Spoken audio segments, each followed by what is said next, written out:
In this session, I'm going to look at the concept of probability and how we can look at the applications of probability in the world of finance. Though there are a lot of applications of probability in multiple dimensions, we are more specifying ourselves towards the typical world of investments and risk management finance, where the concept of probability can be applied. So, just as a quick agenda to understand this topic, initially for a few minutes we would be discussing on different concepts relating to the probability, right from the definitions of the probability to the different key terms that we talk in terms of probabilities, the conditional probabilities, the mutually exclusive, the independence, the joint probabilities, various rules relating to the probability, the addition rule, the multiplication rule, few important concepts relating to the probability. Then, using the probability, how I can go ahead in terms of computing the expected values, variance, standard deviations, etc. And that again takes me to the world of portfolio management. How can I use this concept of expected value and variance for computing the mean return and the variance of the returns of the portfolio? So I would be discussing about it.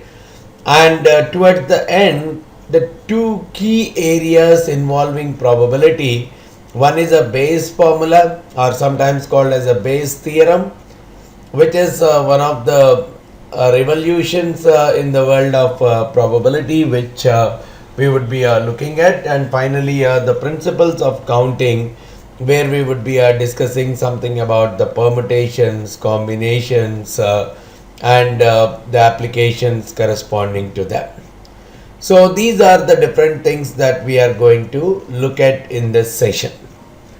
Having said that, see, initially, just to understand a few basic concepts of probability, first of all, the word probability comes from the uncertainty, or probably the randomness. Right?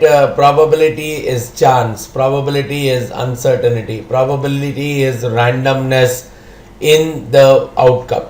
So, wherever I am seeing that my possible outcomes, that the outcome that I am going to get out of my experiment, it is going to be random in nature. I am not sure what is going to be the outcome. I'm thinking that it is more random in nature. All those kind of scenarios come under the scope of probability. So any variable which takes random outcomes is called as a random variable. Right? Probably when I'm looking at the investment world, the daily return on a stock, I can treat it as a random variable, because tomorrow's return, I'm not sure how much I'm going to get. There could be a gain of 2%, there could be a loss of 2%, there could be a gain of 5%, there could be no profit, no loss. I'm not sure what all possibilities are going to be there. But in some cases, at least let's say when I'm throwing a dice, what value is going to come up on the top of the dice, I'm not sure. Even that is random. But what is happening is there are only a few possibilities that can come up there. Either 1, 2, 3, 4, 5, 6. But in this case, the possible outcomes are almost infinite in number. I can get almost any number as a return, as a percentage change over the previous period. But in both the cases, the outcome is random in nature, and any of the possible values are going to come. So any variable which we are looking at, whose value is going to be random in nature or which is going to have an uncertain value, those all are called as random variables. So modeling of the random variables and understanding of the random variables is an important aspect in the journey towards understanding probability. Now each of these random variables can have different outcomes. So these are called as outcomes.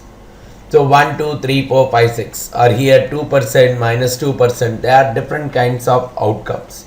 So whatever the value that a random number can take, or on today what did it take, that is an outcome. What came out of the experiment for today, those are the outcomes. And sometimes I may be more interested in looking at what is the chance of occurrence. When I am looking at probability, I am more focused on what is the chance of occurrence of a single outcome. So what is the chance that I get a 6 when I throw a dice, or what is the chance I get a 5% return tomorrow. So it could be a single outcome or it could be a series of outcomes. So what is the chance that I get a return greater than 2% tomorrow? So it's a series, 2, 2.5, 2.1, 2.2, 2.3, all of them come under the greater than 2% scenario. There are many possible outcomes that are coming into this particular scenario. Whereas when I am looking at the dice case, the possibilities are any one. So probably I can talk about a series of outcomes means what is the chance of getting an even number when I throw a dice. So that is what is associated with the event. So these are called as events, either a single outcome or a series of outcomes. All these, whatever is our interest, whatever is of interest as a part of our study, we are calling them as events. So any probability we try to find the probability of an event, probability of an occurrence of an event. So it could be a single outcome or it could be a series of outcomes, but we enter into the computation of the probability associated with the event, probability of getting an odd number, probability of getting a return greater than 2%. So all these are different events. Alright. So in some cases what could happen is the events whatever we have selected, or the event whatever I want to monitor,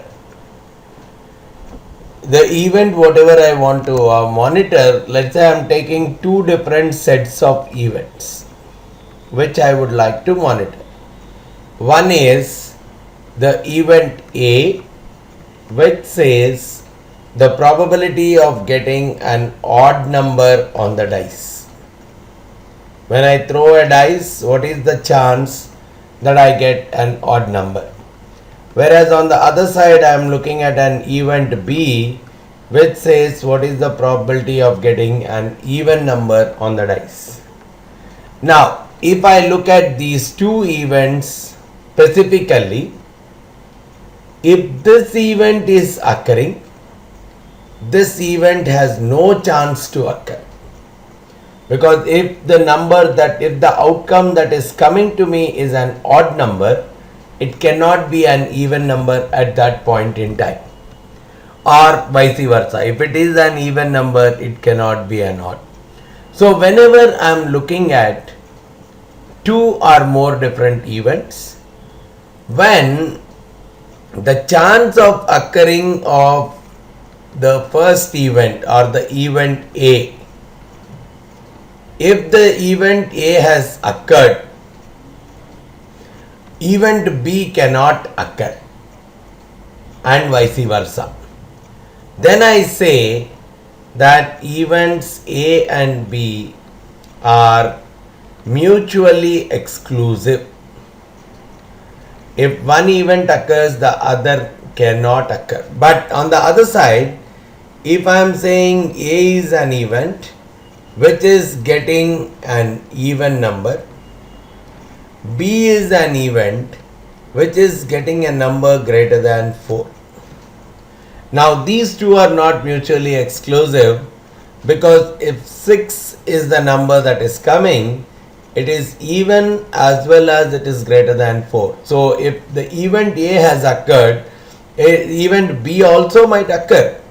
So whenever I am looking at two events, if the situation is the event A occurs, the event B cannot occur, or vice versa, then we call those two events as mutually exclusive events. So when I throw a dice, I am looking at events of getting 1, 2, 3, 4, 5 and 6. So the events, if I am taking them as 6 different events, all 6 are mutually exclusive, because if 1 occurs, 2 cannot occur, 3 cannot occur, 4 cannot occur, 5 or 6. So they become mutually exclusive events. And in case I am able to list out all possible outcomes, if as a part of the events, if I am seeing that all possible outcomes are going to come, then all those events together are called as exhaustive events. When I am taking a set of exhaustive events, what I mean by them is, in one event or the other, I see that all the outcomes are coming up. I see that all the outcomes are coming up in some form or the other. Probably if I am saying A is an event getting an even number, B is an event getting a number greater than 4, C is an event getting an odd number less than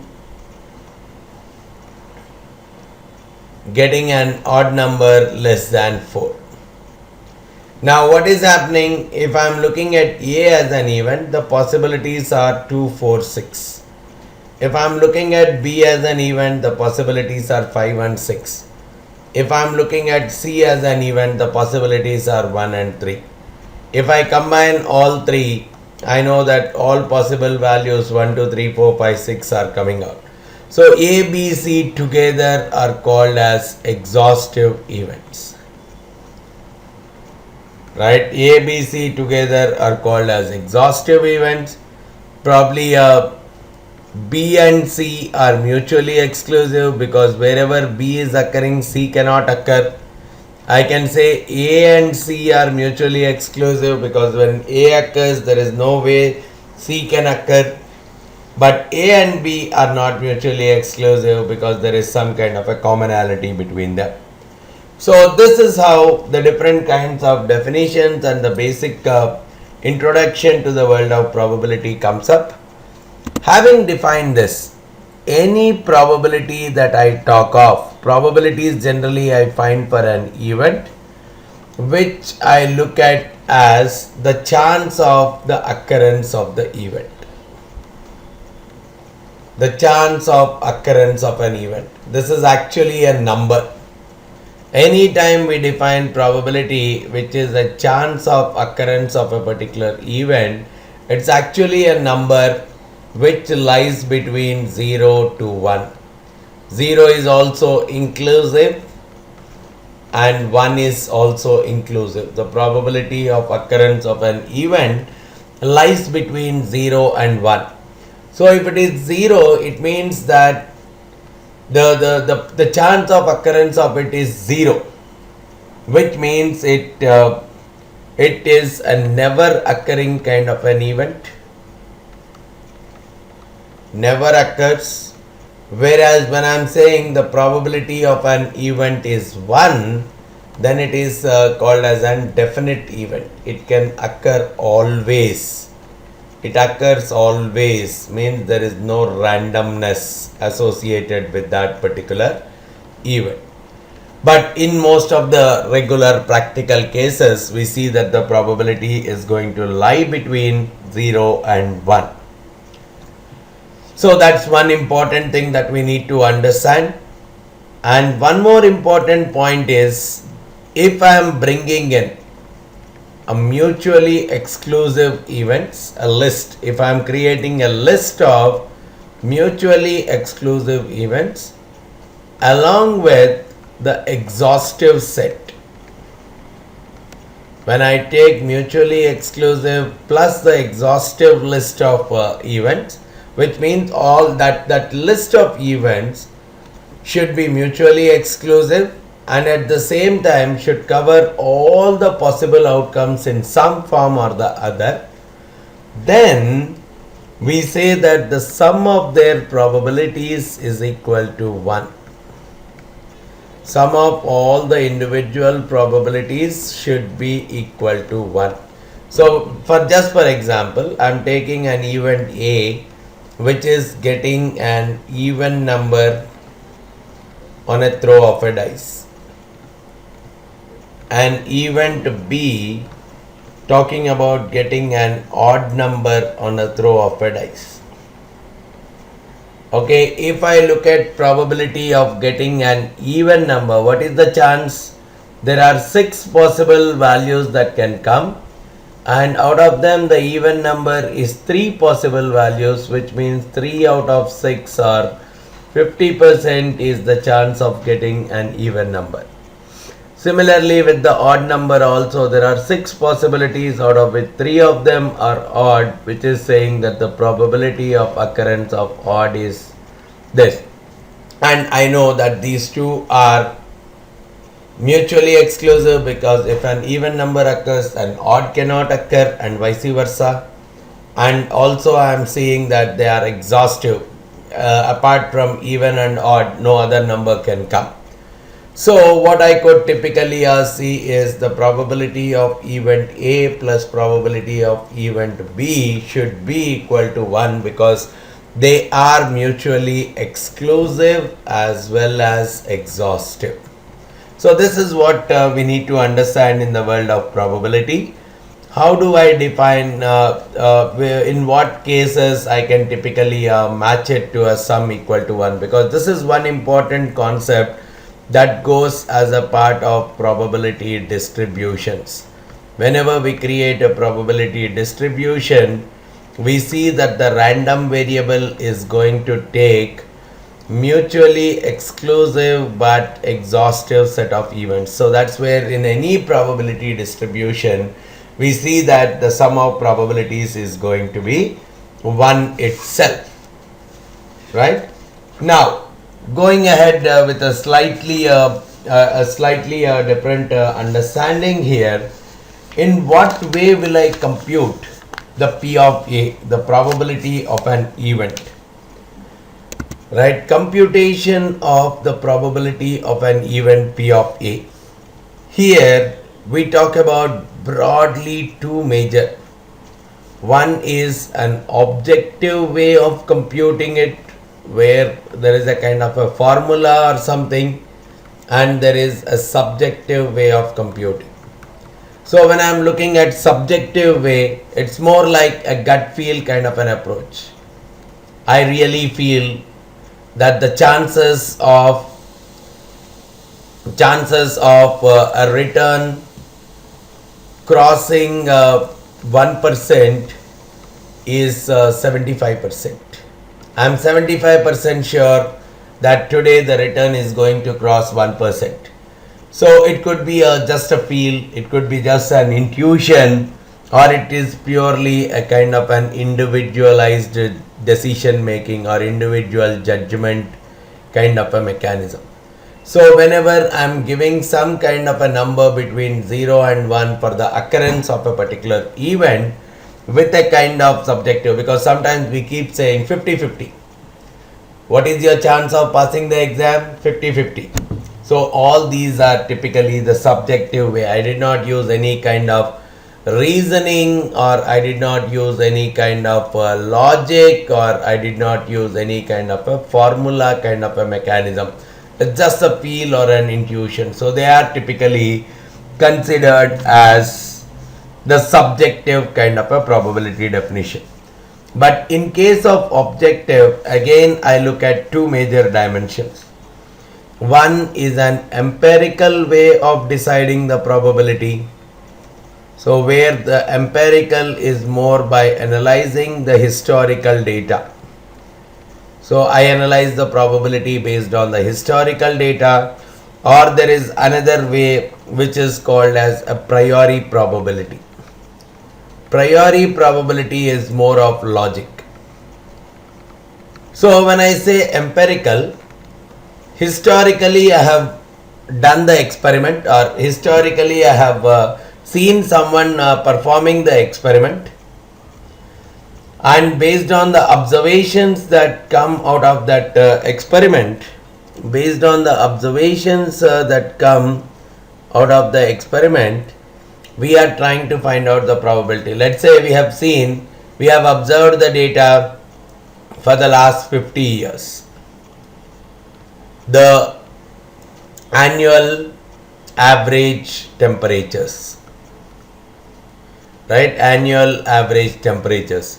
And I have seen that in 10 years out of those 50, the average temperature has crossed 35 degrees C. So what I could say is the probability of the temperature crossing 35 degrees C is just 10 out of 50, and I say there is a 0.2 probability that the temperature is average temperature in this year is going to cross 35 degrees. So which means I am using the historical data to typically make some kind of probabilistic calculations for the future. Whereas on the other side, when I am using priori, it's purely a logic or a reasoning. Just like in our dice example, what is the chance that I get an even number? Did I throw the dice? Did I perform the experiment of throwing the dice? I did not. Whereas here, I did not use logic, I have used the past data. Whereas in case of a dice, I am not using the past data, I am referring to the logic. Okay, there are 6 possibilities when I throw a dice. All of them have equal chances because it's more like a fair dice. So assuming that all of them have equal chance of occurring, I am simply saying the probability of getting a 1 is 1 by 6, getting a 2 is 1 by 6, and something like that. So even that is a different form of computation of probability. In some cases, I can use pure logic to compute the probability, which is a priori method of determining the probability. In some cases, I can use the historical data to compute the probability, which is an empirical method. And in some cases, I can purely go with my individual gut feeling or individual judgment process, which is called as a subjective mode of computation of probability. Right?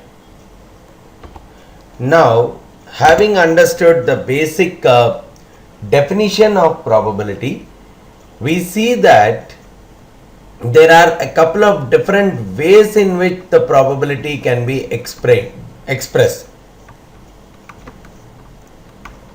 Sometimes the probability is expressed in terms of odds in favor of occurrence of the event, or sometimes odds against the occurrence of the event. Probably when I am saying the probability of occurrence of A is 1 by 5, then what I mean is, if there are 5 chances, if there are 5 different possibilities that are going to come up, there is one out of those 5 possibilities my event A can occur. In one of the 5 possibilities, my event A can occur. So if I am looking at 5 different possibilities, one is for event A occurring, and the remaining 4 are for event A not occurring. So that is what we typically call as odds in favor. So I can very well say the odds in favor of event A are 1 to 4, which means if there are 5 possibilities, 1 is in favor of the event A occurring, 4 are against the event A occurring. So otherwise I could so I could very well write this as odds in favor of A. I can write it as 1 to 4, and odds against A I can very well write it as 4 to 1. So when I am saying against, the 4 is the different possibilities against A and 1 is in favor of A. So there are 5 different possibilities, 4 of them are against, 1 of them is for. So the probability can very well be written, the probability of occurrence, once I know the odds, the probability of occurrence is how many odds are in favor of it and what are the total number of possibilities. So that is what will become the probability of occurrence of an event. And probability of non-occurrence of an event, sometimes written as A bar or A complement like this, is nothing but the number of odds that are against it out of the total number of possibilities. So this is the probability that the event A will not occur. This is the probability that the event A will occur. So simple way of computing the odds at any time, once I have a probability of 1 by n, I can very well take as 1 in favor out of the total n, which means n minus 1 are against. So I am writing it as 1 to n minus 1 if I want to know the odds in favor of the event, n minus 1 to 1 if I want to know the odds against the occurrence of the event.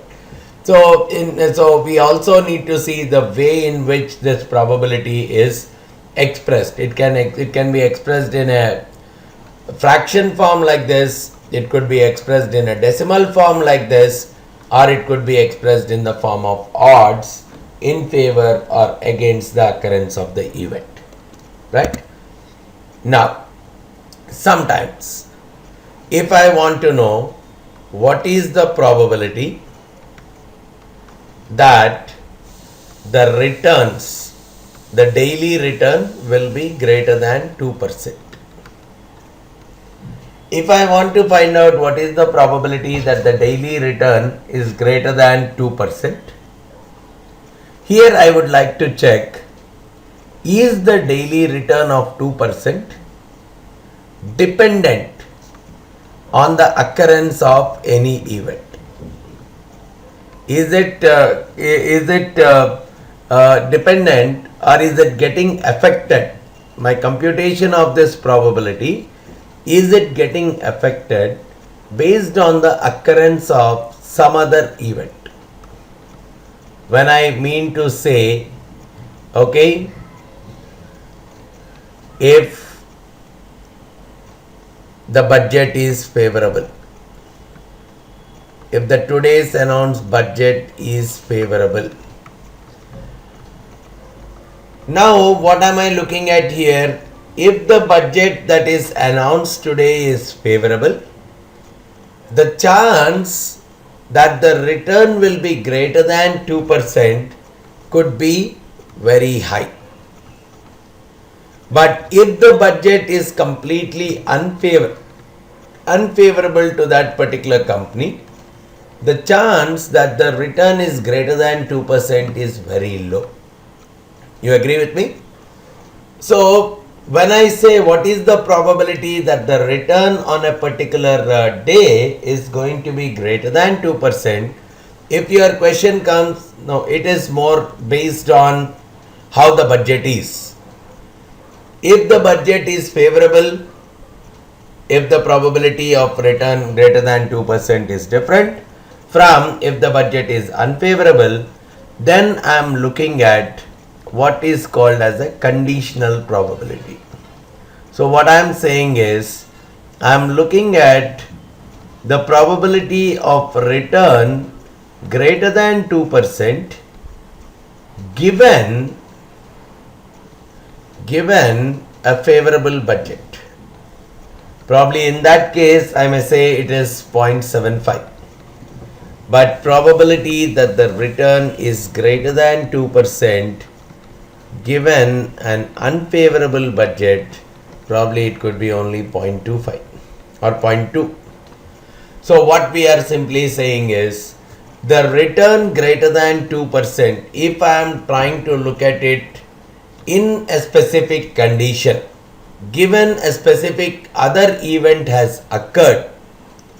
So given a budget is favorable, if I want to know what is the probability that the return is greater than 2%, or given a particular budget is unfavorable, I want to find what is the probability that the return is greater than 2%. This kind of expression is what I call as conditional probability. I'm defining a probability of occurrence of an event under the assumption or under the condition that some other event has occurred.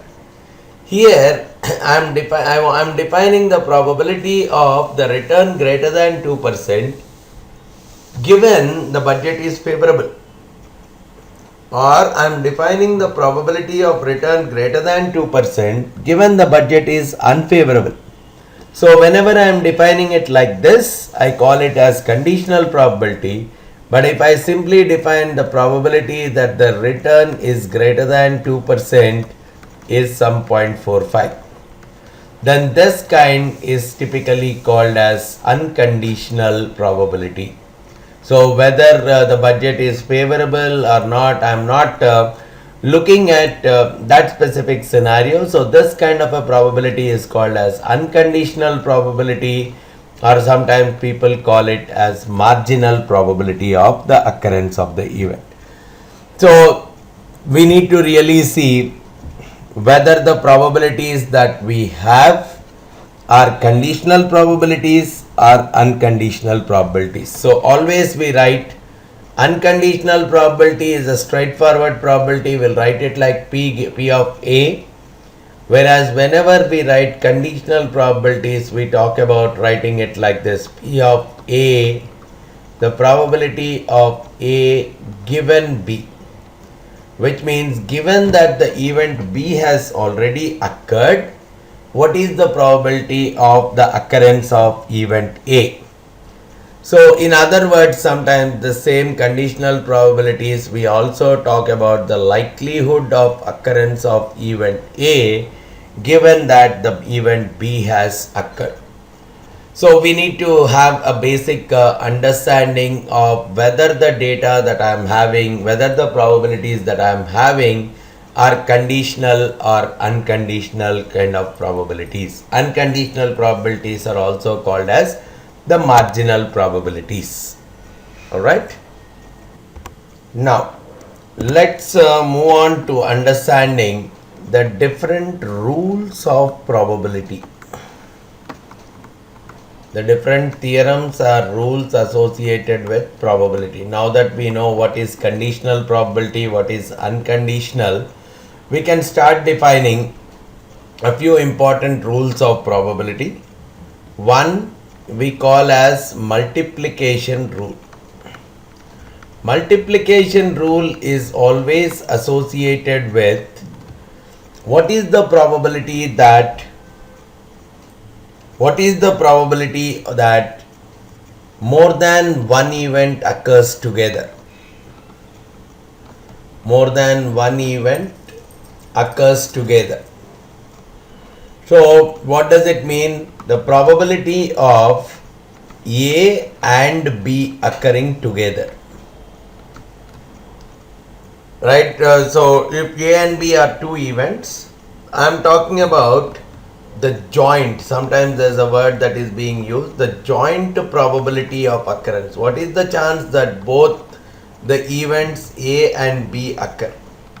So as an example, when I throw a dice, if I am saying A is an event associated with getting an even number and B is an event associated with getting a number greater than 4.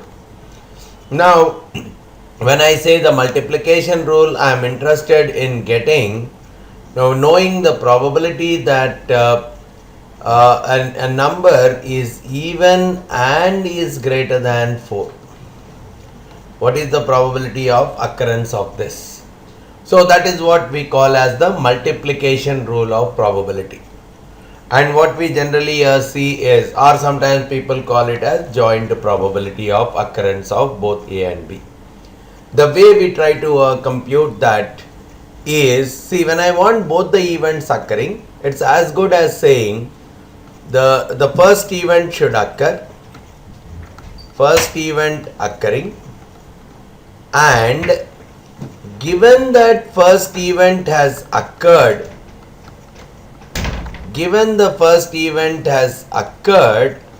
I am looking at the second event occurring. Right? That is what is meant by both the events occurring. Anytime we can talk about similar. See, if I want both A and B to come, first I'll call A. Given that I have already called A, I'll call B. So that is what is a mechanism of both the events occurring. So it's as good as saying the probability of A occurring, and is always represented by multiplication, and the probability of B occurring given that A has already occurred. This is what is equivalent to the multiplication rule. The probability of A and B, both of them occurring, sometimes written as P of AB or P of A and B, or in set language people will write it as P of A intersection B. All three mean one and the same for me.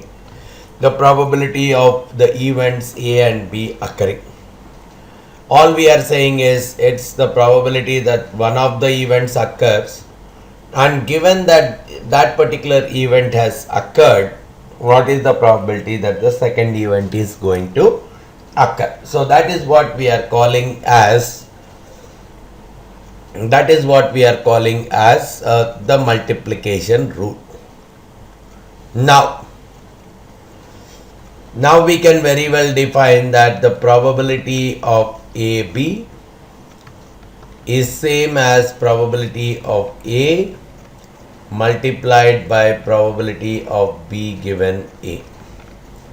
In other case, I can also write probability of AB as the probability of B occurring, and given B has already occurred, what is the probability that A is going to occur. So these are what are the definitions of joint probabilities, and probably from here there is one more expression that is coming for a conditional probability. If I want to see what is the probability of A given B, I can very well write it as P of AB divided by P of B. So which is also like the probability that both the events are going to occur divided by the probability of occurrence of the one of the events, the unconditional probability. So I am looking at the joint probability by the unconditional probability is equal to the conditional probability. A very interesting relation. So I could say the joint probability is nothing but the unconditional probability of occurrence of one of the events multiplied by the conditional probability of the occurrence of the other event given this particular event has occurred. So this is one interesting aspect with respect to the multiplication rule. And another interesting rule. So the another interesting rule for me is, okay, let me again write down P of AB is P of A multiplied by P of B given A. Now if I define that a particular event is or two different events are independent. What do I mean by independent? If the occurrence of the second event is nowhere dependent, not dependent on the occurrence of the first. So it's like the first time I have rolled a dice, I got a 6. Now second time I am rolling a dice, this information is literally not useful. Right? The first time I have got a 6. What is the number that I get the second time? Again, the probability is 1 by 6 only. It's not dependent on the information that I already have, or it's not dependent on the occurrence of the previous throw of the dice. So what could happen is, whenever I am looking at two events, if the occurrence of the first event does not affect the probability of the occurrence of the second. So when one event A has occurred, it does not impact or influence the probability of occurrence of the second event B, then I am calling these two events are independent. And whenever these two events are independent, I see that P of B given A, this given A has no significance, it just becomes P of B. Similarly, P of A given B, B has no significance, so this becomes P of A directly. So if that's the case, what happens to P of AB? We can very well write it as P of A times P of B given A just becomes P of B. So what is happening whenever I am looking at independent events? So throw of a dice, multiple throws of dice, they are all independent, because whatever comes on the first throw has no influence on the second throw or no influence on the third throw. So what we are saying is all those events are independent. Or probably when I am tossing a coin, if I have got a head on the first toss, there is no impact on the second toss. So what we are saying is those kind of events are independent, and whenever the two events are independent, we are looking at the joint probability of those events is simply the product of the individual probabilities itself. So probably whenever I have three events which are independent occurring, I could very well write them as the product of their individual probabilities. So just as an example, what is the probability that I get a head? What is the probability that I get a head in each of the three tosses? So what is the probability of getting a head in the first toss? 1 by 2. And because it is independent, the second one is independent of the first. What is the probability of getting a head in the second toss? Again 1 by 2.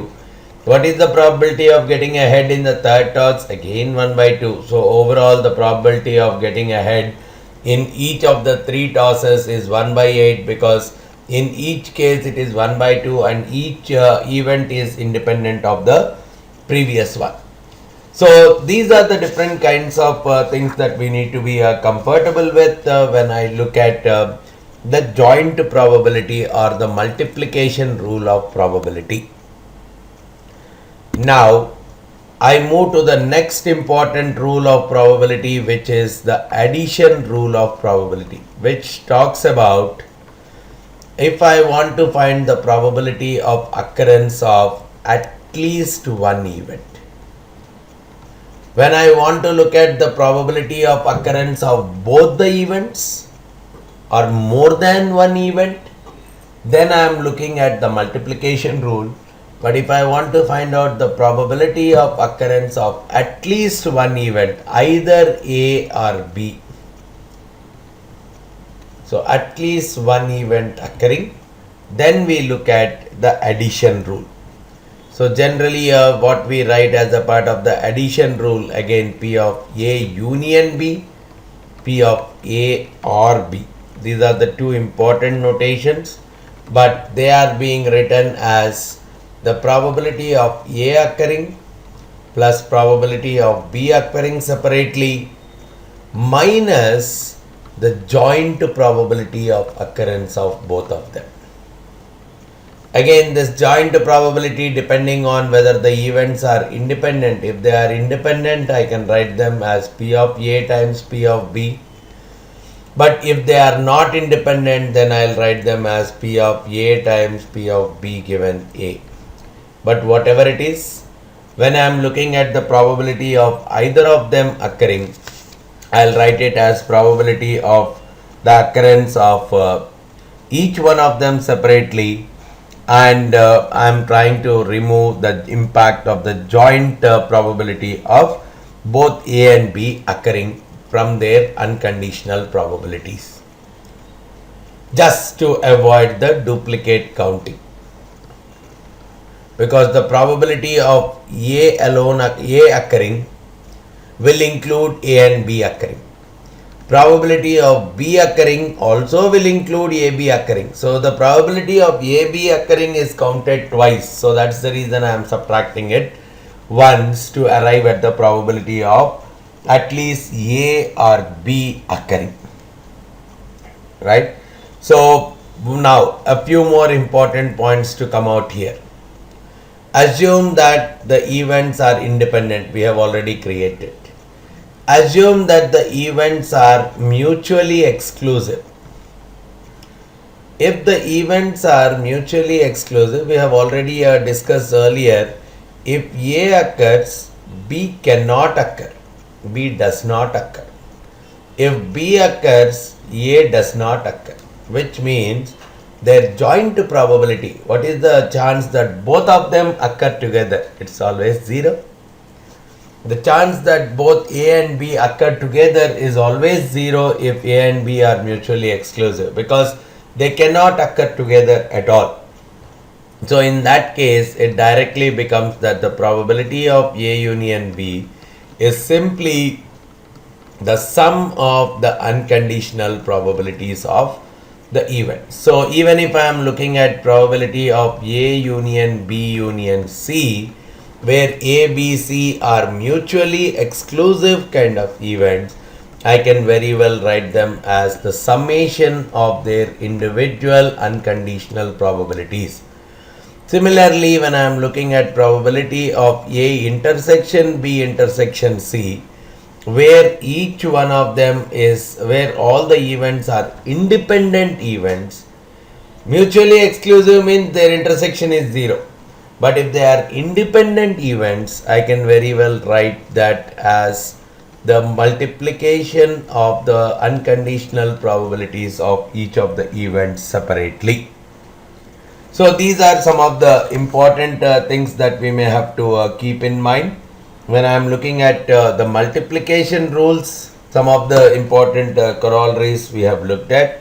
When I am looking at addition rules, again some of the important things that we have come out with. So just to summarize these with a few examples. When I am saying A is an event associated with getting an even number on a dice, so the probability of occurrence of this event, I know it is 1/2. B is an event associated with getting a number greater than 4. So the probability of B occurring is 1/3, because only 5 and 6 are the possibilities out of the total 6 outcomes. So now if I want to look at P of A intersection B, which is the joint probability of occurrence. Probability of A occurring multiplied by probability of B occurring given A has occurred. What is the probability of A occurring? 1/2. What is the probability of B occurring given A has occurred? Means given that it's an even number, what is the chance that it is greater than 4? So the only possibilities of even numbers are 2, 4, 6. And out of this I want to choose that given that it is greater than 4. So it's 1/3. So overall I am getting it as 1/6. Now even if I see what is the probability of even number greater than 4. It's only one possibility out of the 6, which is giving me 1/6. Similarly, if I want to know probability of A union B, wherein I am interested in probability of getting either an even number. So either an even number or a number greater than 4. So the possibilities are 2, 4, 5 and 6. So overall the probability is coming 4 by 6 or 2 by 3. But let me use the addition rule. Probability of A plus probability of B minus probability of AB. So we have seen probability of A is 1 by 2, B is 1 by 3 and AB we have got it as 1 by 6. So probably simplifying it is giving me again 4 by 6 or 2 by 3. So either I can use the addition and multiplication rules comfortably, or I could very well go with the logic. In some cases the logic works in a very simpler manner, but in some cases I may have to depend exclusively on the various rules itself. So this is how I can look at the addition rule of probability. Now the third important rule that I am looking at is the total probability rule.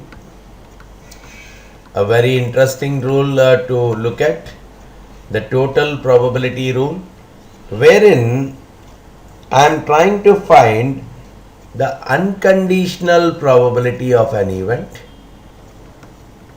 So this is more to determine the unconditional probability of an event given the different conditional probabilities. This is what is a total probability rule, and this is one of the important rules which we would be looking at even in the Bayes theorem, which we are going to understand at a slightly later point. But first, understanding the unconditional probabilities given the various conditional probabilities. First thing, let's say if I have the probability of A occurring, and at the same time I am also having the conditional probabilities A given B, probability of A given C, probability of A given D. Let's say so the conditional probabilities of A based on the different other individual events have been provided. And one more information that I need to know is that B, C, D, the three events B, C, D put together, they should be mutually exclusive as well as exhaustive. If I know that B, C, D are mutually exclusive as well as exhaustive events, and I know the individual probabilities of B, C, D. I know the unconditional probabilities of each one of them. Then all we are saying is the conditional probability of A comes out as the unconditional probabilities of each of those mutually exclusive and exhaustive events multiplied with the conditional probability of A under the condition that each of those events have occurred. So this is what is a total probability kind of a rule. Very heavy application. So let's say simply, let me take a simple example. I am seeing that the probability that the return is greater than 2% given a favorable budget is 0.75. The probability that the return is greater than 2% given an unfavorable budget is 0.2. The probability of return greater than 2% given a neutral budget is, let's say, 0.5. So three different conditional probabilities for an event A, which is a return greater than 2% is given. And at the same time, I also have an information that the probability of getting a favorable budget is 50%, 0.5. Probability of getting an unfavorable budget is, let's say, 0.3, and probability of getting a neutral budget is 0.2. If I have this kind of an information and I have to find what is the unconditional probability of return greater than 2%, we are using the total probability rule.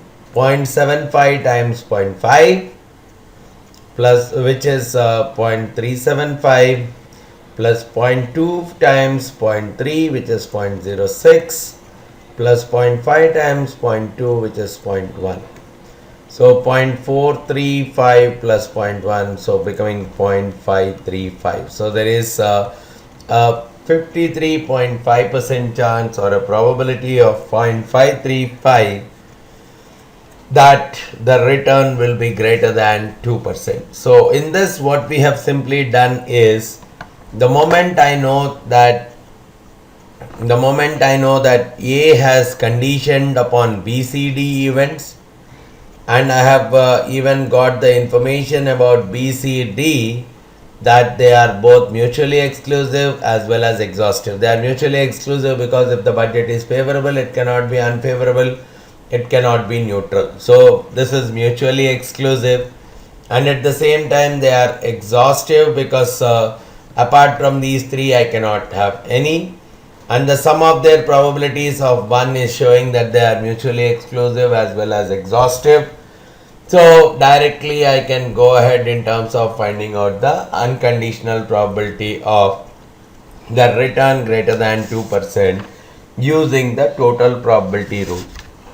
So our understanding regarding the concept should be much more clear. That is when we can very well apply this rule quite comfortably, right?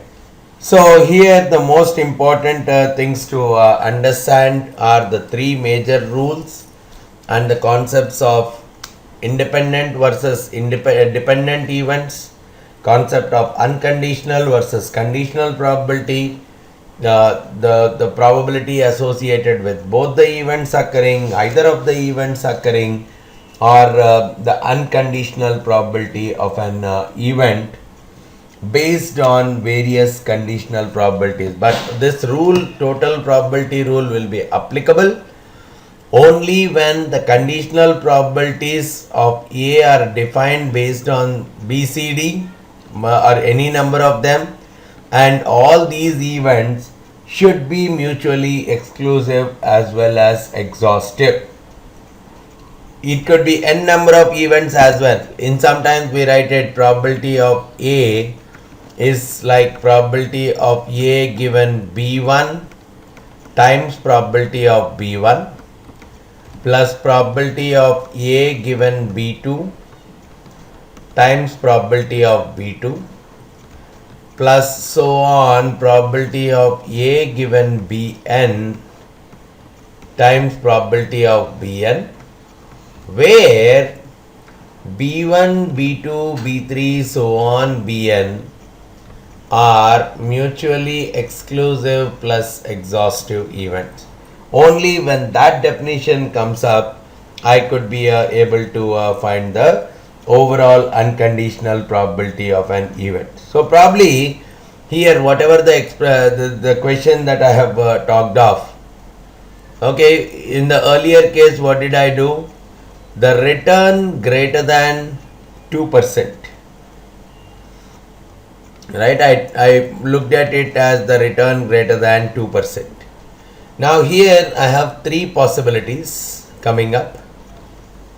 One, a favorable budget, one an unfavorable budget, and two another being a neutral budget.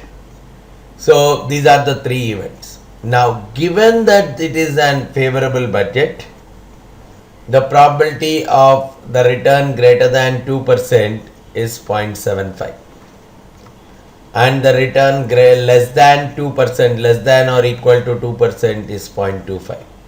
Similarly here, given the budget is unfavorable, the probability of greater than 2% is 0.2, whereas less than 2% is 0.8. Or given the budget is a neutral, the probability that greater than 2% is 0.5, less than 2% is 0.5. And the occurrence of this is 0.5, the occurrence of this is 0.3, the occurrence of this is 0.2. So here, if I am looking at this particular event, I am simply looking at it as probability of f. If I want to look at all possibilities of the return greater than 2%. So this as well as this. So overall it is coming out that the probability of FB multiplied by probability of return greater than 2% given it is FB, because here this is coming only when in the previous state there is an FB, which is a favorable budget. So this is one important aspect that goes as a part of the total probability rule, which has a lot of applications in the computations of the expected values of the events. Right, the typical expected value computation, wherein I am looking at the probability of the occurrence of an event multiplied by the weightage associated with what is going to be the value if this particular event is going to occur. So the same kind of a concept which is developed on the concept of a total probability kind of a rule, this is going as a part of the determination of the expected value also. So what we'll typically do is we'll try to understand the concept of expected value, slowly move into the computations of variance, standard deviation, and slowly move towards the understanding of the correlation and covariance, different kinds of terms that are associated with the concepts of probability. All right. Now that we know some basic concepts of probability, some basic definitions of probability, our focus now let's take for some time in terms of the different computations that we can do based on the probability. So initially I will be talking about the computation of the expected value. Then we'll look at the computation of variance, the standard deviation. We'll also talk about the computations associated with covariance and correlation. So all these things we will look at, the basic computations that come up in a probability framework. So for that, let me take a few important numbers as a part of our data.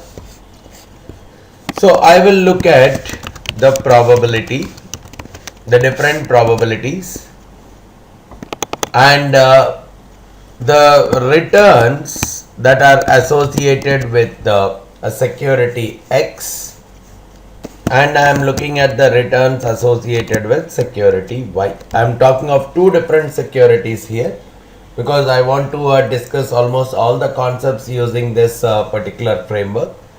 So I have observed, let's say, the past data, and I have seen that in 10% of the cases, the average return, in 10% of the cases, the average return on X was around 20%, the average return on Y was around 15%.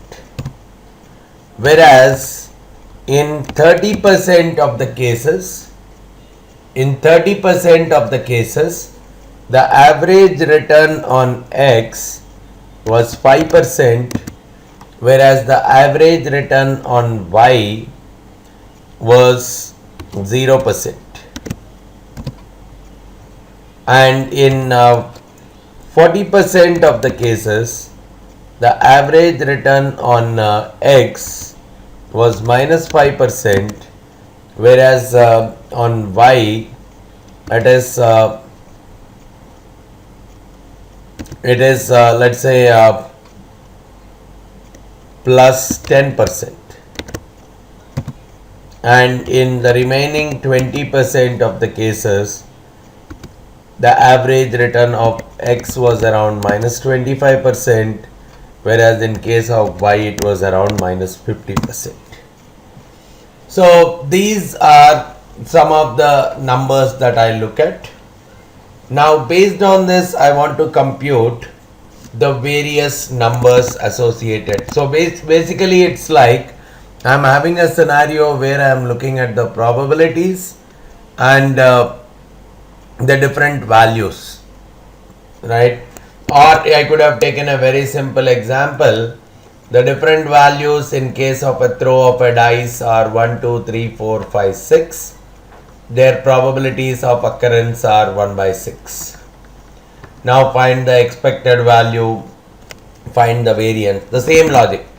Just with an empirical probability scenario, I have observed these are the average probabilities, these are the average returns over these many probabilities, and these are the observations. 10% of the observations were having around 20% return, 30% of the observations are having 5% return, like that.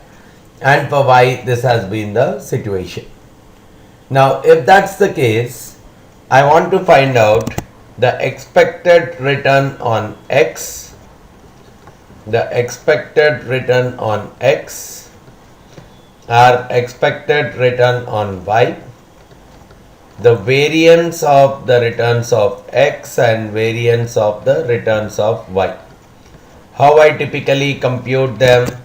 If I am looking at the X, for anything, if I am looking to find the expected value, I am looking at the probability multiplied by its corresponding value, and I am summing all those things. So it's as good as sigma probability of xi multiplied by xi. That is what is the definition of the expected value of X.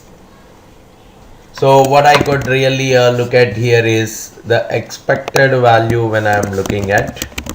In case of X, it's as good as the probability of each of them multiplied by their corresponding X.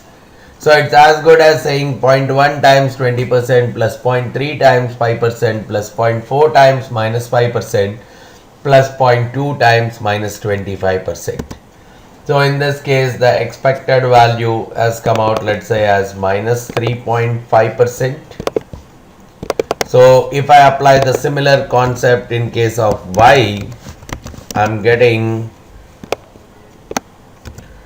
in case of Y, I'm getting minus 4.5%. So expected value probably in case of X is slightly higher compared to that of Y, because these are negative numbers, and in negative we see a higher in magnitude, lesser is the value. So these are the expected values of this particular random variable. But so in sometimes we can use the word mean also as the expected value. It's as good as, probably if you try to recollect it from the world of statistics, this is nothing but, this is a weighted mean. The expected value is nothing but using the concept of weighted mean. Instead of directly taking the average of these to get the mean, I am taking a weighted average. I am multiplying each of the returns by their corresponding probability to get the weighted average, which is what we are calling as the expected value. Now, if I have to compute the next one, the variance of the returns of X. So when I have to compute the variance of returns, just like the way we have done in case of statistics, I take each x, I subtract the expected value of x. From each x I subtract the expected value of x and square it. And in the typical variance computation, we have taken the average of that deviation. We define variance as the average of the squared deviation from the mean. That is what our definition of variance was. The average of squared deviations from the mean. But here we are talking of, so if I have to write it, it is like x minus x bar squared summed divided by n. So which means each one of them is getting a weightage of 1 by n for the x minus x bar squared. But here I will not give a weightage of 1 by n to all, I will give a weightage equivalent to their probability. So that's the reason I get probability of x multiplied by this is what is becoming my definition of the variance. So I am multiplying it with the probability of x. So in this case what happens? For x, if I look at 20% minus this particular mean, so this one I am squaring it, this one I am squaring it, and I am multiplying it with the corresponding probability. So x minus x bar squared multiplied by the corresponding probability. So if I am looking at variance, here I am simply doing the summation, and this is what is giving me the variance here. So the variance in the case of x is around 1.7%, whereas the same logic if I execute in case of y, if I am executing the same logic in case of y, from each y I subtract the mean of y, from each y I subtract the mean of y, square it, multiply it with the corresponding probability. So here I am getting out that these are the numbers, and from where I could compute the variance as the sum of all these numbers. So variance in case of y is very high. Variance in case of y is almost 5.42% variance, whereas variance in case of x is just 1.7, which means the risk associated with y, is much higher compared to that of x. So the other way I can look at is the security y is more riskier compared to security x. And the same probably if I convert it to a standard deviation, I can look at it as the square root, the positive square root of the variance is what we call as the standard deviation. So in this case, in case of x, the standard deviation works out to 13.05%, whereas in case of y, the standard deviation is coming out to 23.29%. Now, when I look at expected values of, let's say, minus 3.5 or minus 4.5, there was no instance where I have got minus 3.5% or minus 4.5% here. So it is more like an average value, or sometimes we talk about as the best guess value, the best estimate, the best guess outcome of my random variable, because at any particular point, whatever, if I am looking at actual minus the estimated or expected, if I am looking at the error, right, any deviation of actual from the expected is the error. What we typically say is, if I use this particular value for the expected, the difference over a period, the difference between the actual and the expected value, which is the error, is minimized in our analysis. So that's one of the prime reasons we take the expected value as simply a plain weighted average, and after that if I take the deviations and then try to multiply it with the corresponding probabilities, I am able to compute the variance as well as the standard deviation.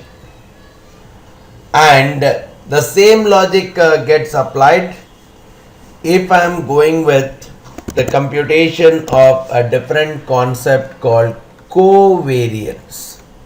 So when I want to look at, or when I want to observe two variables together, till now when I am looking at x minus x bar squared, I am looking at how this particular value of how each particular value of x is deviating from the mean. I am looking at the error from that dimension. So when I was using one variable, the variance is something which is measuring the dispersion or the volatility in the data. But if I am looking at two variables and how they are moving with respect to each other, because in most of the times in our finance related world we look at portfolio. Portfolio is nothing but I look at investments both in X and Y, and it may so happen that if X is losing, Y may gain, or if Y is losing, X may gain, or if X is losing heavily, Y may lose only limited. All kinds of possibilities could be there, and my decision to invest in X and Y could not only depend on the movements of X and Y alone, but also on how they are moving together. What is the kind of relationship that is existing between these two variables? If X is increasing, what is happening to Y? So that is where if I try to combine this X and Y, it may so happen that my overall loss is getting minimized, because if it so happens that if X is losing, Y is gaining, my overall loss is getting completely mitigated. So that is where we are primarily focusing on the relationship between the two variables, and that is what is measured by this term called covariance. Whenever I am looking at how each of the two variables are moving together, that is what we are calling as covariance.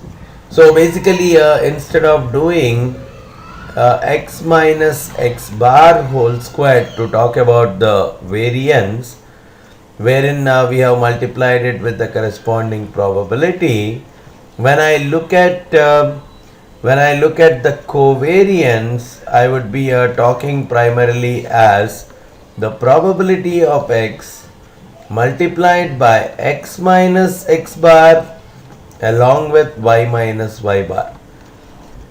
So I will look at how x has moved with respect to its mean, how y has moved with respect to its mean, and I take the multiply it with the probability, and after that I can add it up. So that is what I am looking at, the covariance. So the deviation of x from its corresponding expected value, the deviation of y from its corresponding expected value is what I am measuring as the covariance between x and y. So probably applying it to the same example. So what I could do is I can take x minus expected value of x multiplied by y minus expected value of y multiplied by p of x. If I am taking that, if I am doing that computation, which means I am linking x and y by looking at their deviations from their corresponding means. So here I will be taking as x minus x bar multiplied by the corresponding y minus y bar multiplied by the probability of the corresponding occurrence.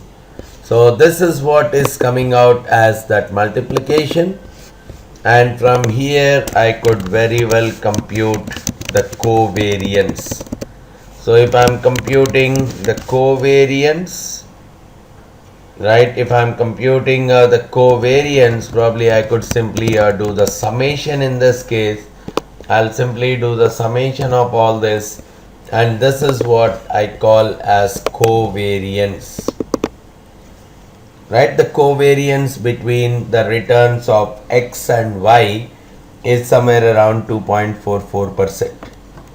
So conceptually there is not much of a difference between variance and covariance. So probably if I am looking at the covariance of x with respect to x itself, then it is nothing but the variance only, because what did we say? Covariance of xy, we have written it as x minus x bar times y minus y bar times the probability. So now when I say x comma x, it is becoming probability of x multiplied by x minus x bar whole square, the summation, which is nothing but the variance of x. So conceptually there is not much of a difference between the covariance and variance. In case of variance, probably I am looking at as the change in x with respect to x itself, whereas in case of covariance I am looking at the change in x with respect to y, right? So that's one important point that we need to be comfortable with. And here one more important deviation from the concept of variance is always a positive quantity because it's a squared, whereas covariance can very well be a negative quantity, which means it can very well extend from minus infinite to plus infinite, right? Because it could x minus x bar, one of them could be positive, the other one could be negative, and across the summation the same situation could occur, which means as a net I can get either a positive value or a negative value, which could result in a negative covariance also. So if the covariance is negative, I can say that these two are moving in opposite direction. If one of them is losing, the other one is gaining, and vice versa. But if the covariance is positive, I can say that both of them are moving in the same direction. And a covariance of 0, probably I can very well interpret it as they are more or less independent.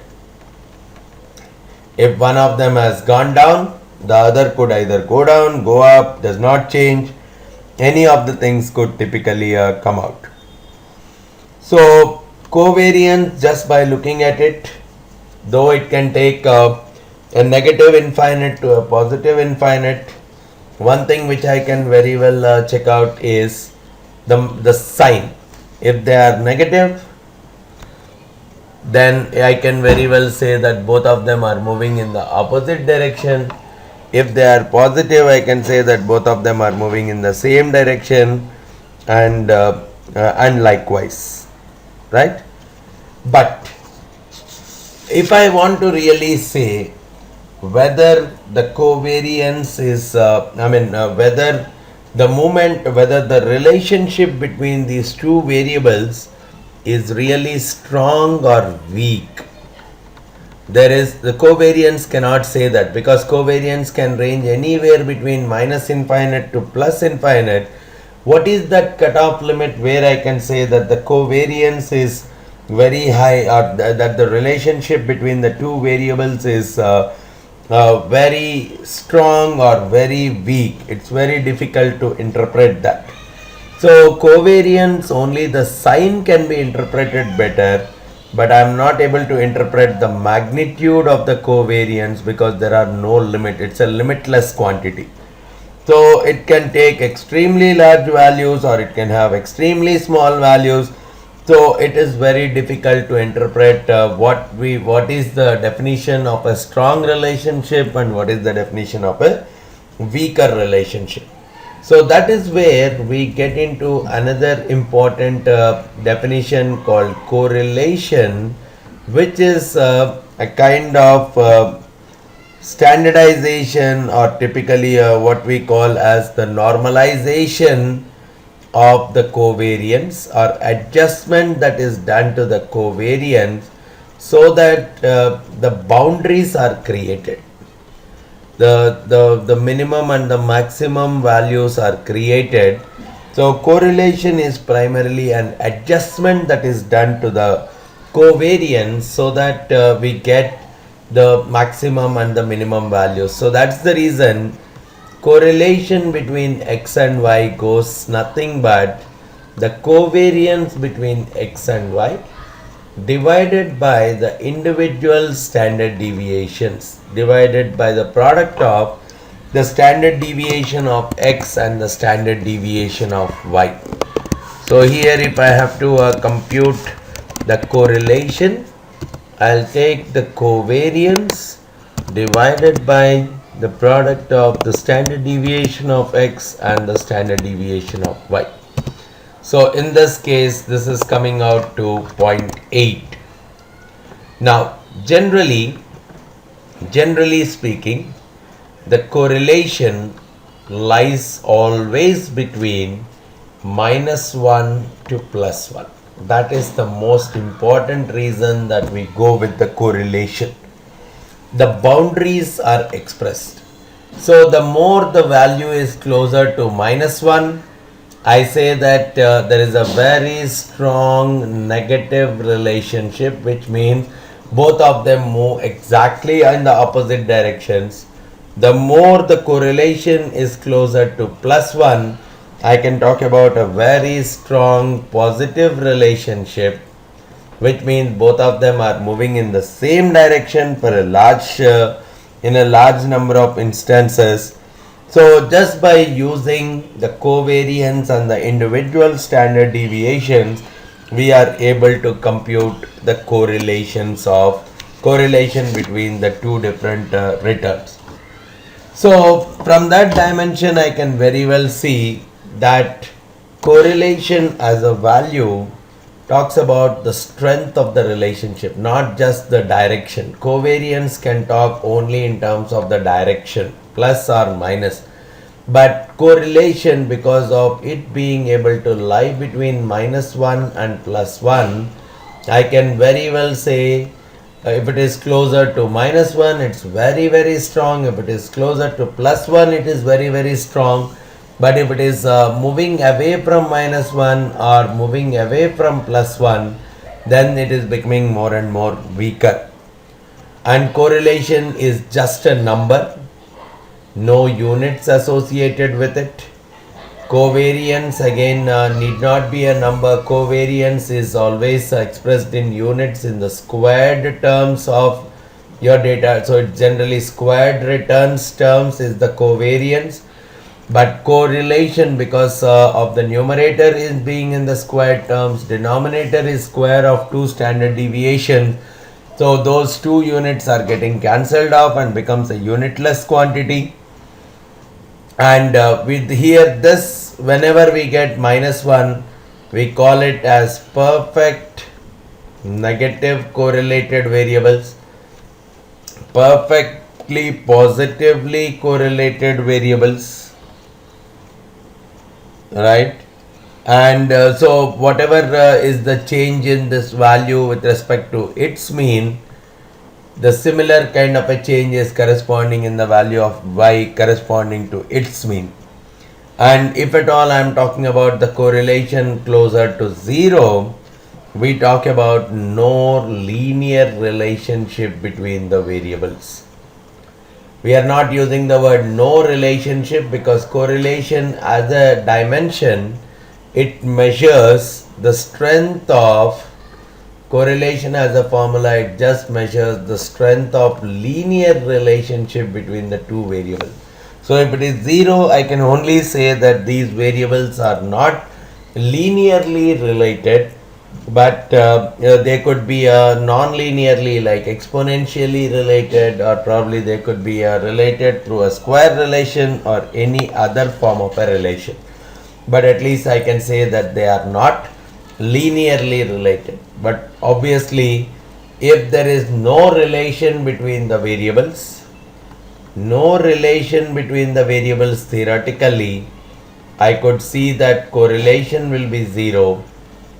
But if the correlation is 0, I can only say no linear relation. So this is a kind of understanding that I need to have regarding the correlation. So the typical computations that we can do, once I know the probabilities of different kinds of returns occurrences, I can look at the expected values, I can look at this variance, standard deviation, covariance and correlation. These all are used in some form or the other as a part of our typical investment scenarios. Alright. Now let's extend our understanding of expected value, the variance, the covariance, correlation, etc. into a practical financial world application, wherein I am talking about a portfolio. Portfolio is a kind of a mechanism where we talk about investment in two or more different assets, two or more different investments. So probably we can start with a very basic two investment kind of a scenario. So just to extend our existing example, I would like to see that I am looking at an investment where I have put, or I am planning to put 75% of my investment in X and the remaining 25% in Y. So here we are getting in one more dimension. After I computed the expected values, the variance, the covariance and the correlations for each of the individual values and each of the individual pairs of assets, pairs of securities. Now my attention is moving towards what is the proportion or what is the weightage of investment in each one of them. So that's where I have brought in two additional dimension, two additional values. That's saying that my investment in X is around 75% and investment in Y is around 25%. Now what comes out is what is the expected return on the portfolio, the expected portfolio return. Expected security returns are these ones, individual securities, these are the expected returns. But now I have a different investment proportion altogether. So I am more interested in the expected return of the portfolio. Now we have the expected return of security X is something, expected return of security Y is something. Now I am investing W1 in this, W2 in this. So my expected return of the portfolio will go as again the weighted average of the expected returns of each one of them. The weighted average of the returns of each one of them. So here my expected return of the portfolio comes as this much weightage multiplied by the corresponding the expected return plus this much weightage corresponding to this much of expected return. So overall my expected return on the portfolio is going to be around minus 3.75%.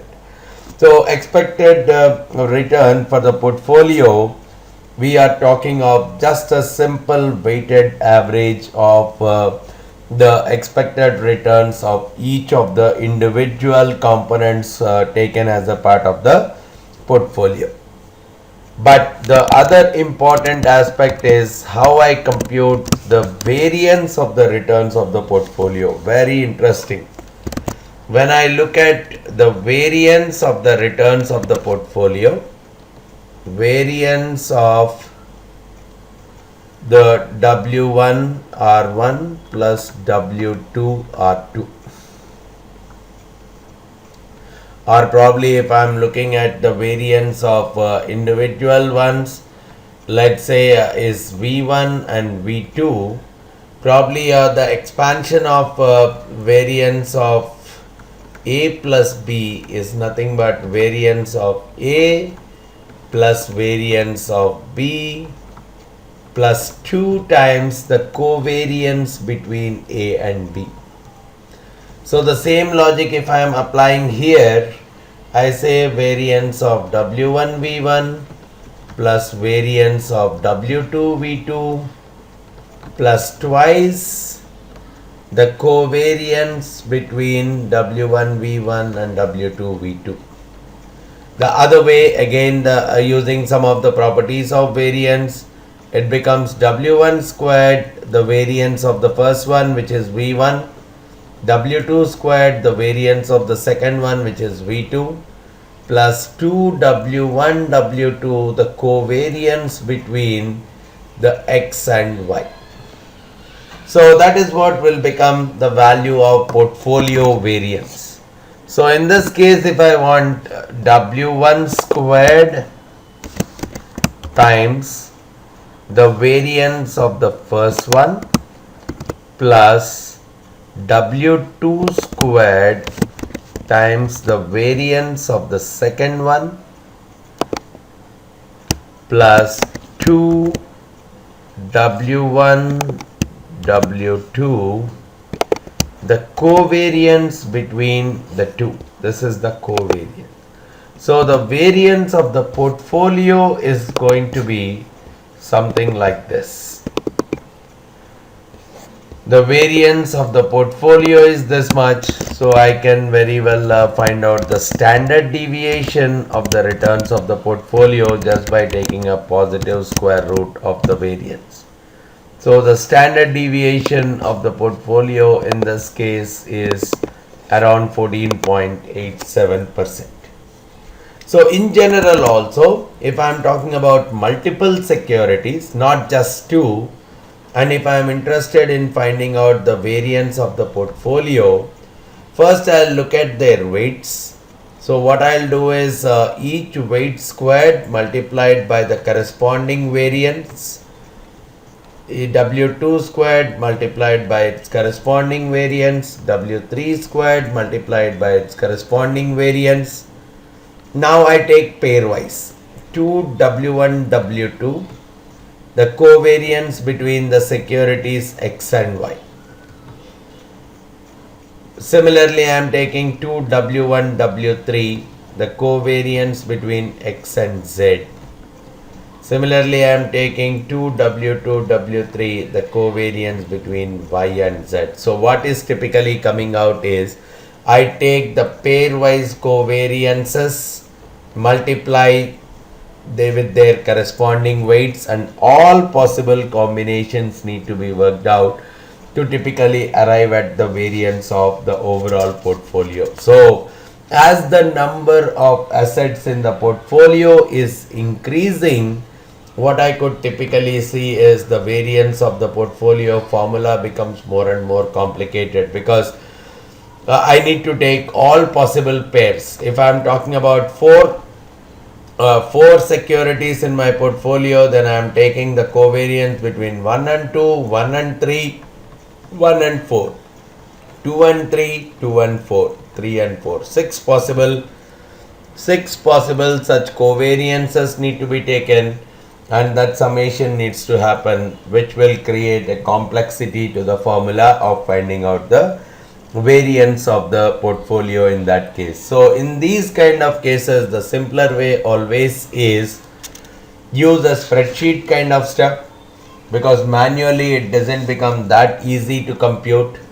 And in some cases, we have already, based on whatever we have defined as the formula for correlation, as covariance divided by the standard deviation of X into standard deviation of Y, I could very well write the covariance between x and y as the correlation between x and y multiplied by the standard deviation of x multiplied by the standard deviation of y. So even this kind of a situation could very well come out. So now, just if you understand it, okay, let's look at the variance of the portfolio. I've simply said W1 squared, the variance of the first one, sigma 1 squared, W2 squared, the variance of the second, plus 2W1 W2, the covariance between x and y, which I can write it as the correlation between x and y multiplied by the standard deviation of x and standard deviation of y. Assume that the correlation is 1, means if I am choosing the securities where the correlation between them is 1, then probably this is becoming W1 sigma 1 plus W2 sigma 2 squared. The variance is going to be very high. But if I have chosen this as minus 1, if I am choosing two securities whose correlation between them is on the other side, minus 1, probably you could see that this expansion is nothing but W1 sigma 1 minus W2 sigma 2 whole square. This could result in a very, very low value for the variance of the portfolio. This could result in a very, very high value for the variance of the portfolio, whereas this could result in a very, very low value for the variance of the portfolio. What does it mean to us? The moment I am able to choose a security or a pair of securities which are negatively correlated or probably having a correlation of minus 1 between them, I can reduce the variance of the portfolio. I mean, that is what we are calling as diversification of the portfolio. I choose the portfolio in such a way that the two securities, no two securities having a perfect positive correlation. The more I am able to identify securities which are moving away from a perfect positive correlation, I can get that diversification benefit because the variance of the portfolio is going to be much lower in all those cases. That is what we could see from this particular example. All right. Now let's slowly get into a few final aspects associated with this particular topic, where I would be talking about a Bayes formula. Another important application associated with as a formula that is associated with the total probability rule, and a lot of practical applications come in using this. Let's say I am talking about some probability occurrence of an event A, right? So this is an unconditional probability of occurrence of event A. Now what I am typically looking at is, suppose a new information B has come up now, and because of this new information B, I want to see how the probability of A is changing. With this new information B, I want to see how the probability of A is changing, and that is where I am looking at the usage of this particular formula, wherein I am looking at what is the probability of B occurring given that event A has already been there, divided by the probability of B multiplied by the probability of A. So all we are looking at here is, if at all I want an updated probability of an event given a new information. I'm looking at the probability of the new information for that particular event A divided by the unconditional probability of the new information times this. Better if I want to simply look at as an example. Okay, I have been talking about the return greater than 2% kind of an example, right? If I am saying that there is a possibility of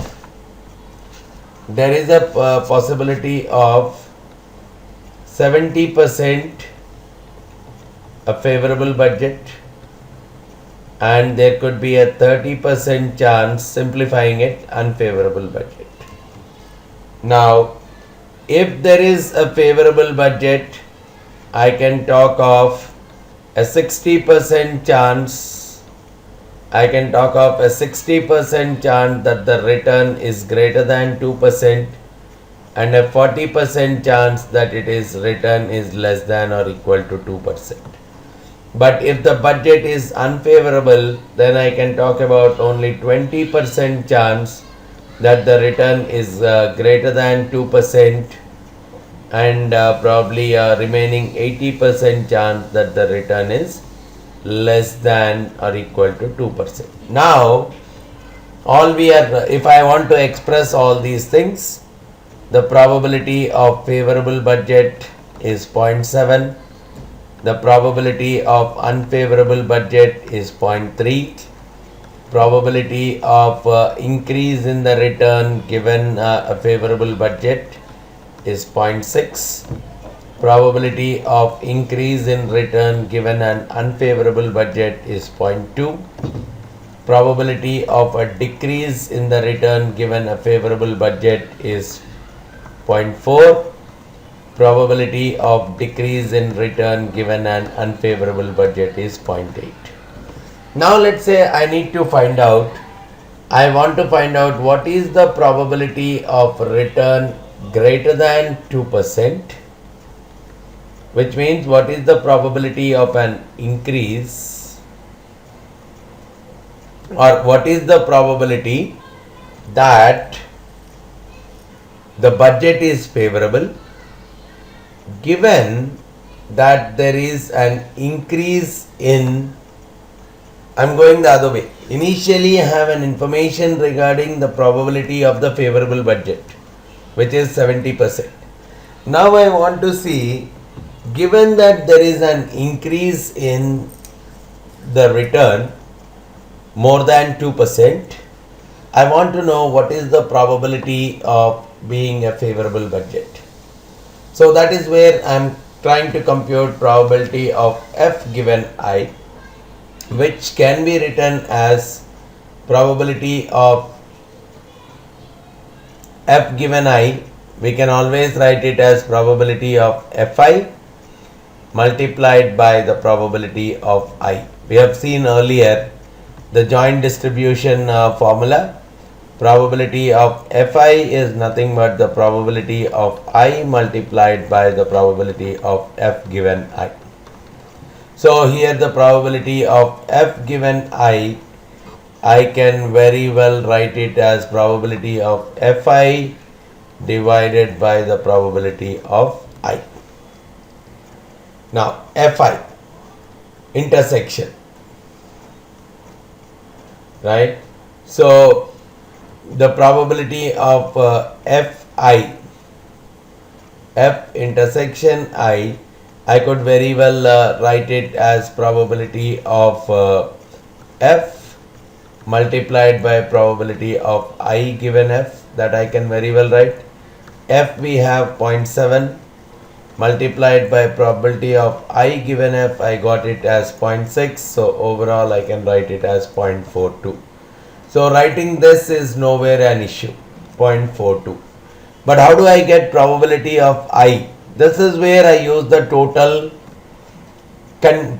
probability rule, because I can write I given f multiplied by probability of F plus probability of I given U multiplied by the probability of U. The reason being, here F and U, favorable and unfavorable, they are mutually exclusive and exhaustive events. So the sum of their probabilities is equal to 1. And so in that case, I can very well find out the unconditional probability of event using the conditional probabilities. So here I could very well write it as 0.7 times 0.6 plus 0.3 times 0.2, overall making it 0.48. So what is typically happening is probability of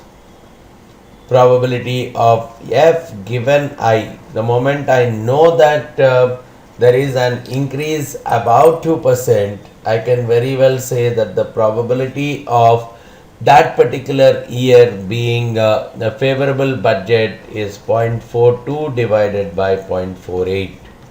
So the probability of F is actually getting increased because this is almost 7 by 8 going to 0.875. Initially the probability of F was only 0.7, but with the help of the new information that has flown in, the probability of the value greater than probability of that particular year being a favorable budget year has actually gone up. So generally when I want to find out the probability of the updated probability of an event when a new information had actually flown in, that is where we are taking the help of Bayes formula. So that's the kind of concept that we need to be comfortable with. And one more important application of the probability that is typically coming in, which applies to permutations and combinations. Right? It's a conceptual part of a probability which we are associating with permutations and combinations, wherein we are talking of solving different counting related problems. Because let's remember that if I had 4 securities, we talked about how many covariances that I need to come out with, and we said that I need to find the covariance between 1 and 2, 1 and 3, 1 and 4, 2 and 3, 2 and 4, and 3 and 4, which means a total of 6 different covariances need to be found out. Now what if there are 10 different securities? How many such covariances need to be found out? This is where the counting related rules for me will become more and more handy. So typically whenever I am talking of out of n different items, I want to really order, or I want to select x of them and I want to order them. The number of possibilities for us where I am looking at ordering x elements from n elements, the number of possibilities is what we call as permutation, wherein we are looking at, if I am selecting A and B, AB is one combination, BA is one other combination, where the order is important. Then I am using it as permutation. So the number of possible ways that can come out, NPX. Permutation, wherein out of n elements I am taking x elements and I am trying to order them. And when I am ordering them, the number of possibilities that are going to come up, which would simplify to n factorial divided by n minus x factorial. So factorial, as we just know, n factorial is nothing but the multiplication of all the numbers up to 1. Right? So these are the number of possibilities. So if I am looking at, let's say, 4 different securities and I am looking at ranking them by taking 3 at a time. So probably the ranks could come, if I say A, B, C, D are the 4 securities and I have to take 3 of them and I rank. So probably I can get A, B, C, A, C, B, B, A, C, B, C, A, C, A, B, C, B, A. I can even get A, B, D. So there are so many such kind of combinations that are going to, so many such kind of orders that are ranks that can be possible. So that is where we are trying to compute the total number of orders that orderings that can come out. We are calling as NPX. So which is nothing but 4P3. Out of 4 I am taking 3 at a time and I am doing the ordering, which comes out as 4 factorial divided by 4 minus 3 factorial, which is 1. So overall it works out to 24. So probably if I start sitting and listing down, I should get 24 different possibilities of these different kinds of orders. So that is the concept of permutation. But in some cases, I may have a situation where the order is not important for me, only the selection is important. So let's say I am talking of not of ranking the securities. I have 4 securities and I want to select, let's say, 3 of them or 2 of them and for investment. So it does not matter whether I first select A and then B or first select B and then A. This does not matter at all. So in that case, what is happening is, out of these 4, I am just selecting AB, AC, AD, BC, BD, CD. This is what we have done when we have done the covariance between the pair. Whether I do it between X and Y or I do it between Y and X, it's one and the same. So I don't need to treat these two things separately. So in those cases, we are typically calling them as combinations, where out of n items, I have to select X of them, but I'm not doing any kind of an arrangement. I'm just stopping it at the the selection phase itself. In that case, I am simply representing it as NCX, which actually comes out as n factorial divided by n minus x factorial. Up to here it is nothing but NPX, but the only additional thing that comes out here is this x factorial. So wherever we are talking about just selecting x items out of the n items without bother too much about the ordering of them, I can very well go ahead with the usage of combinations. And let's say out of n items, I have x items.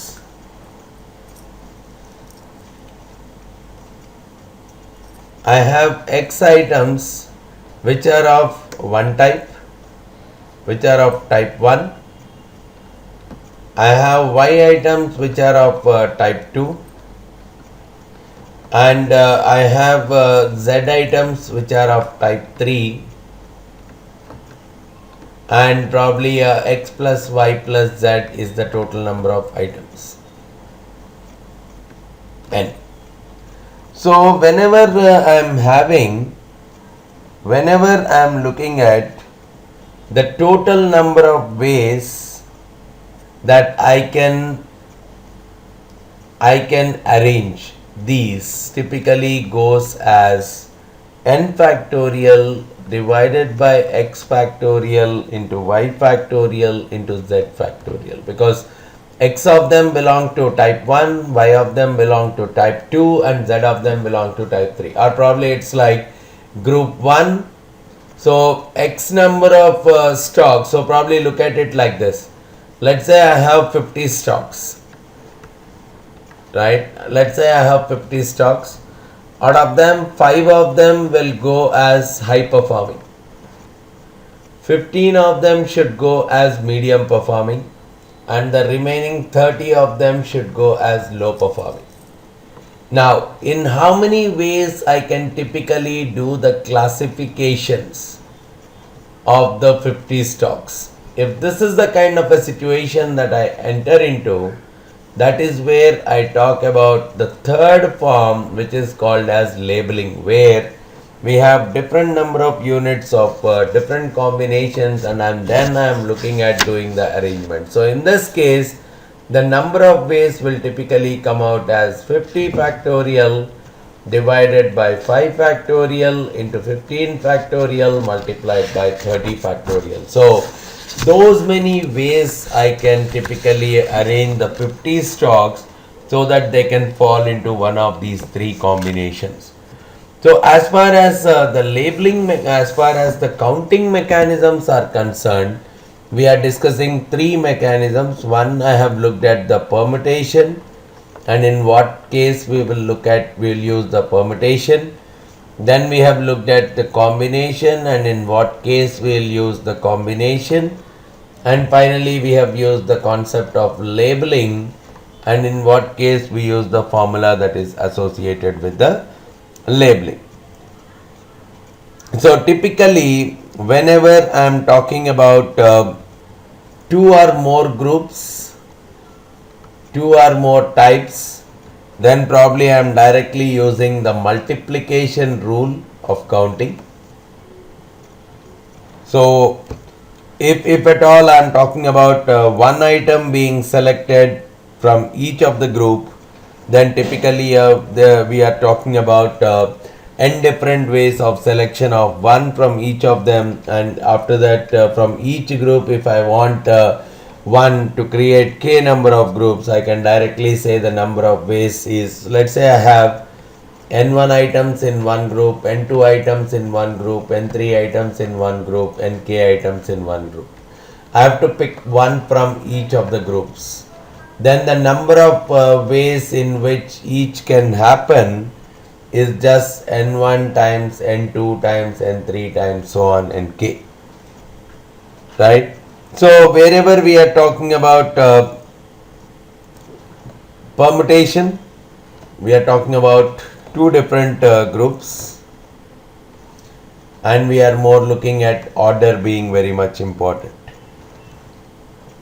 And when I am looking at combination, I am again looking at two groups of a predetermined size, but more of a selection. Whereas in case of labeling, I am more or less looking for three or more subgroups. So just such kind of basic information if I am looking at, and based on that I can use the appropriate counting formulas to typically solve a lot of numericals associated with probability. So this is what I would I thought I should cover as a part of this particular session on probability. If you have any further queries regarding the same, you can very well get back to me by giving me a call on the number that I have provided below, or you can send in an email at vamsidhar@pacegurus.com. Thanks a lot for listening to this session. Thank you very much.